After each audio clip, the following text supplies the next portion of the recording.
Welcome दोस्तों। Geometry. आज हम लोग ज्यामिति को शुरू करेंगे। ठीक है। ज्यामिति का अपने दैनिक जीवन में, अपने पूरे जीवन में बहुत ज़्यादा महत्व है। क्यों? क्योंकि किसी भी वस्तु, कोई भी वस्तु हो, आपको अगर उसका मापन करना है, उसकी लंबाई नापनी है, उसका वजन नापना है, तो आप ज्यामिति का प्रयोग करेंगे। ठीक है। फादर ऑफ ज्योमेट्री यूक्लिड्स, ये ऐसे व्यक्ति थे जिन्होंने ज्यामिति को बहुत ज़्यादा महत्व दिया और इसको आगे लेकर गए। इस पर बहुत ज़्यादा रिसर्च किया और उन्होंने बताया कि किसी भी यूनिट की लेंथ को हम कैसे माप सकते हैं। इसके बाद ज्योमेट्री को अगर हम टू टर्म में डिवाइड करें तो जियो प्लस मेटेरियन। जियो का अर्थ होता है पृथ्वी और मेटेरियन का अर्थ होता है मापन। ठीक है। तो इन्होंने ये बताया कि किसी भी वस्तु को कैसे मापा जाता है, उसकी लेंथ क्या होती है, उस लेंथ को कैसे मापेंगे, तो इनका बहुत ज़्यादा महत्व रहा है। ठीक है। आज हम इसी पे बात करेंगे ज्योमेट्री पर। तो ज्योमेट्री को शुरू करने से पहले तीन महत्वपूर्ण इसके बिंदु होते हैं। वो कौन कौन होते हैं आपके? एक होता है बिंदु, जिसे हम पॉइंट बोलते हैं। एक होता है रेखा, जिसे लाइन बोलते हैं। और एक आपका होता है कोण, जिसे एंगल बोलते हैं। तो पहले मैं यहां पर इनको लिखता हूं। ठीक है। तो कुछ बेसिक फैक्ट्स हैं आपके।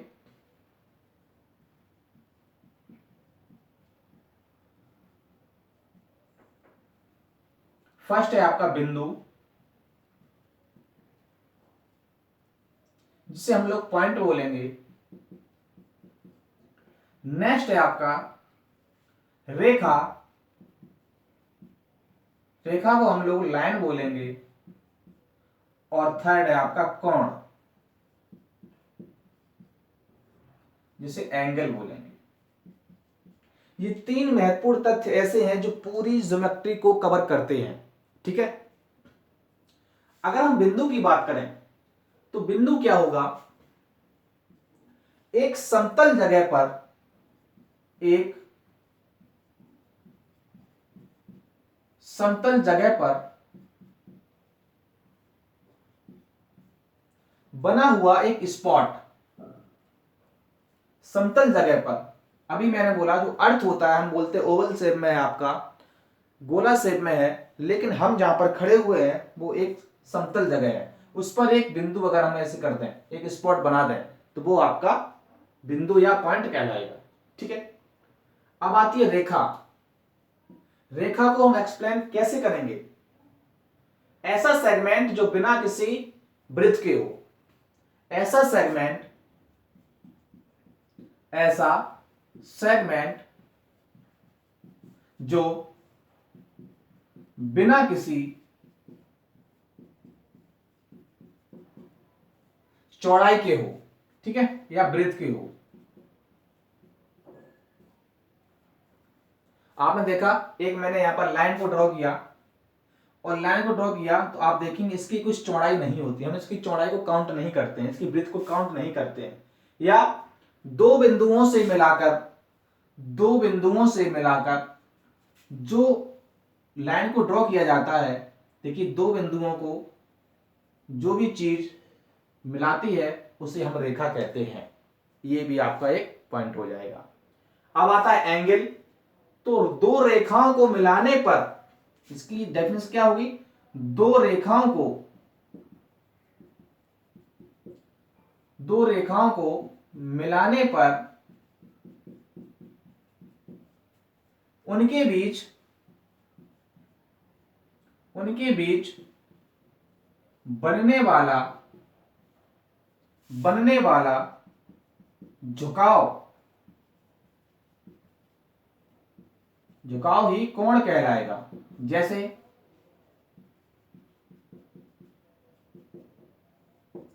मान लीजिए ये दो रेखा है आपकी, इनके बीच में जो आपका ये कोण बना, ये दो रेखाएं है ना, ये मान लीजिए एल है, ये एम है।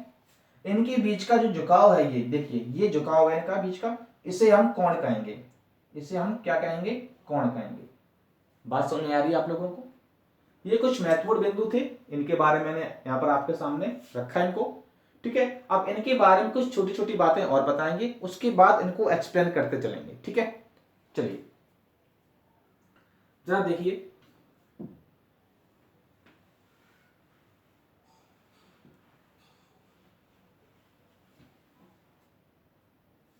अगर मैं बात करूं बिंदु की, अगर मैं बात करूं बिंदु की, तो किसी एक बिंदु से अनगिनत रेखाएं खींची जा सकती हैं। जैसे ये बिंदु है आपका, ये बिंदु है, इससे अनगिनत रेखाएं खींची जा सकती हैं। आप जरा देख सकते हैं, इससे इतनी रेखाएं खींची जा सकती है कि आप काउंट नहीं कर सकते।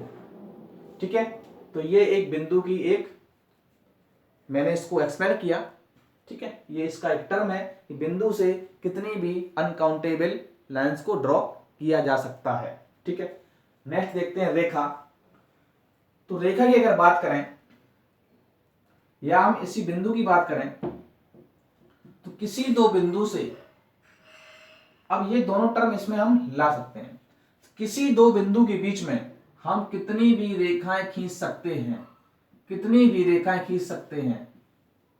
अगर आपने छोटी क्लासों में पढ़ा होगा तो बच्चों को यह बताया जाता है कि दो बिंदु के बीच में एक रेखा खींच सकते हैं, लेकिन वहां पर यह बताना जरूरी है कि दो बिंदु के बीच में सिर्फ एक स्ट्रेट लाइन खींच सकते हैं, एक सरल रेखा खींच सकते हैं, एक सीधी रेखा खींच सकते हैं। ठीक है, क्योंकि रेखा ये कर्व लाइन भी होती है, वक्र रेखा भी होती है। अगर वक्र रेखा है तो हम कितनी भी लाइन यहां पर खींच सकते हैं। अभी रेखाओं के हम टाइप भी आपको पढ़ाएंगे। ठीक है, ये आपकी बात हो गई। अब क्या है, दो लाइन के बीच, अब बात करें कोण की, तो दो लाइन के बीच हम कितने भी एंगल खींच सकते हैं, कितने भी एंगल बना सकते हैं। ठीक है, दो रेखाओं के बीच हम कितने भी अनगिनत एंगल बना सकते हैं, ये आप बात को समझिएगा। ठीक है, इतने पॉइंट्स मैंने यहां पर क्लियर किए आपके। अब चलिए इसी के साथ साथ ये कुछ बेसिक चीजें थी, आगे बताएंगे, डिटेल से बताएंगे, कोण के बारे में बताएंगे, लाइन के बारे में बताएंगे, और पॉइंट के बारे में बताने का ज्यादा कुछ फायदा नहीं है, क्योंकि पॉइंट अपने आप में ही कुछ नहीं है, बस एक स्पॉट है, समतल लाइन पर एक स्पॉट लगा दिया, वो आपका पॉइंट हो गया, और इसकी कोई भी ब्रेथ, इसकी कोई लेंथ नहीं होती है। बस इतना हम पॉइंट के बारे में कह सकते हैं, इसके अलावा पॉइंट में कुछ भी नहीं है। हम पढ़ेंगे लाइन के बारे में, ठीक है, रेखाओं के बारे में। चलिए,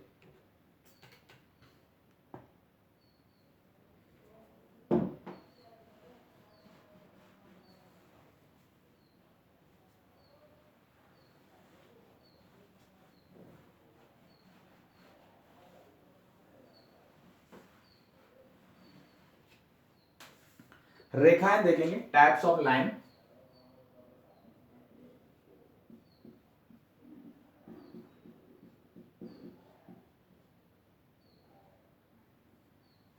तो पहली रेखा की अगर हम बात करें, तो पहली रेखा हम देखेंगे समांतर लाइन,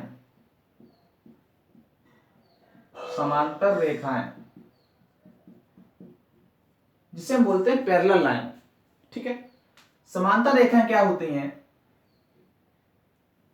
ऐसी दो रेखाएं जिनके बीच का अंतर समान हो, समांतर, समान धन अंतर, जिनके बीच का अंतर समान हो। आप लाइन को कितनी भी ज्यादा आगे एक्सटेंड कर दीजिए, वो भी कभी आपस में क्रॉस नहीं करेंगी। क्रॉस क्यों नहीं करेंगी, क्योंकि जब बीच का अंतर समान होता है तो कितनी भी लाइन को आप आगे बढ़ा दीजिए, वो कभी भी क्रॉस नहीं होगी। जैसे रेलवे लाइन की पटरी आपने देखी होगी, अगर आप कहीं भी चले जाइए आगे तक, अगर आप कभी इंजन में बैठे हो तो आप देखिएगा, कितनी भी आगे चलते चले जाए वो लाइन कभी भी आपस में क्रॉस नहीं होगी। हालांकि बेंड होंगी थोड़ी, लेकिन वो समान अंतर में होगी। अगर समान अंतर नहीं होगा तो ट्रेन पलटने का खतरा हो सकता है। ठीक है, आप ये देखिए, इनके बीच की जो डिस्टेंस होती है, ये जो डिस्टेंस होती है, ये आपकी क्या होती है, समान होती है। इसे बोलते हैं हम समांतर रेखाएं। अगर ये L है तो ये M है, तो इसको हम डिनोट करते हैं L पैरेलल टू M। तो ये इसका साइन होता है, टू लाइन आपको ऐसे दिखाई जाएंगी, L पैरेलल टू M। इससे मालूम ये होता है कि ये दोनों पैरेलल हैं और इनके आपस की डिस्टेंस जो है वो समान है, और ये कभी भी आगे जाके नहीं आपस में क्रॉस नहीं करेंगी। तो पहला आपका हुआ समांतर लाइन, बात समझ आ रही है, ये मैंने अच्छे से एक्सप्लेन किया आपका। दूसरा आपका है लंबवत रेखा, दूसरा आपका है लंबवत रेखा, लंबवत रेखा। लंबवत रेखा क्या होता है, एक लाइन आपकी ये है, उस पर आपकी एक लाइन आ गई सीधी स्ट्रेट, ये मान लीजिए L है, ये आपका M है, और यहां पर ये 90 का एंगल बनाएगी, ये 90 का एंगल बनाएगी, समकोण बनाएगी। समकोण अभी मैंने आपको नहीं पढ़ाया है, वो कोण पढ़ाएंगे, लेकिन आप इतना तो पता होगा आपको कि यहां पर एक समकोण बनाएगी, और इसको हम लिखेंगे L परपेंडिकुलर टू M, इससे कहते हैं लंबवत रेखा। ये इसको पूरा काट भी सकती है और पूरा नहीं भी काट सकती है, आप इस बात को समझिएगा, क्योंकि अभी एक लाइन और आएगी तो आप समझेंगे कि सर ये क्या था वो क्या था। इसमें पूरा काट भी सकती है तब भी 90 का एंगल बनाएगी अगर लंबवत है तो, और नहीं भी काट सकती है, यहां तक आएगी तब भी आपका लंबवत रेखा होगी और ये 90 का एंगल बनाएगी। तो दूसरा आपका हो गया लंबवत रेखा। तीसरी रेखा आपकी क्या है? इंटरसेक्टिंग लाइन, इसे हम बोलते हैं प्रतिच्छेदी रेखा। प्रतिच्छेदी रेखा, इसे इंग्लिश में बोलते हैं इंटरसेक्टिंग लाइन। इंटरसेक्टिंग लाइन, इसमें क्या होता है, जब भी एक से ज्यादा रेखाएं आपस में एक दूसरे को काटती हैं किसी एक फिक्स बिंदु पर, जैसे ये बिंदु है O मान लीजिए, O बिंदु पर सभी रेखाएं आपस में एक दूसरे को काट रही हैं, उसे बोलते हैं इंटरसेक्टिंग लाइन। या दो रेखाएं तो कम से कम होनी ही चाहिए, ठीक है, तो ये आपको आपस में काटेंगे, यहां पर आप देख सकते हैं। तो ये आपकी हो गई इंटरसेक्टिंग लाइन।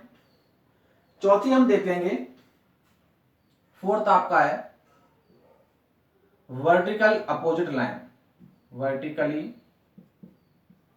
अपोजिट लाइन, ठीक है, इसे बोलते हैं शीर्षाभिमुख रेखा।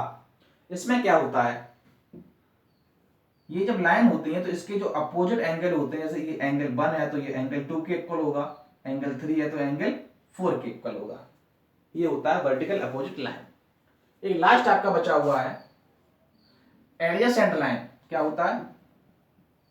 एडजेसेंट लाइन, जिसे हम बोलते हैं संगत रेखाएं।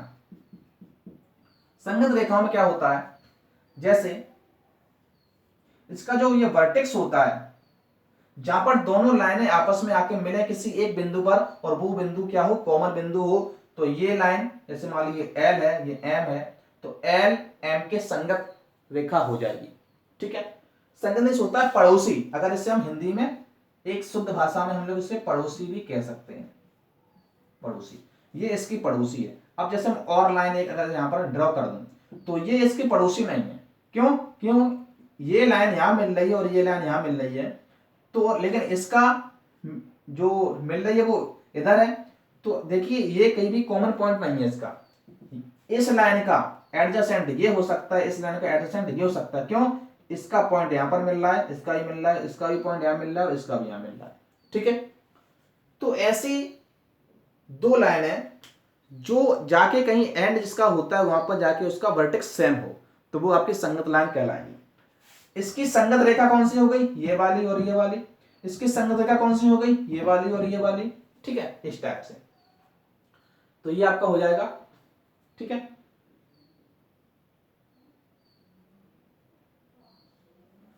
हाँ, इसमें एक पॉइंट और छूट गया था आपका कि जब भी ये वर्टिकल अपोजिट लाइन होंगी तो ये जो लाइन होता है ये वाला, इसको ये लाइन आके क्रॉस कर रही है, तो ये वाला पूरा आपका जो एंगल बनेगा वो लीनियर पेयर होगा। क्या होगा? लीनियर पेयर, रेखीय युग्म। लीनियर पेयर क्या होता है कि दोनों एंगल का जो सम होता है, एंगल 2 प्लस एंगल 3, ये एंगल 2 है एंगल 3 है, इनका सम 180 का होगा। ये भी यहाँ पर होता है, ठीक है, इनका सम जो है 180 डिग्री होता है। तो यहाँ पर मैंने आपको कुछ बेसिक फैक्ट्स बताए, यहाँ पर लाइन बताएं, कल आपको हम कोण के बारे में यहाँ पर एक्सप्लेन करेंगे, ठीक है। तो ये कुछ पॉइंट्स थे, यहाँ पर आप देख सकते हैं, पूरा यहाँ पर स्क्रीनशॉट इसका ले सकते हैं और आप नोट्स भी बना सकते हैं। इसके बाद कल कोण के बारे में बताएंगे, ठीक है। All the best.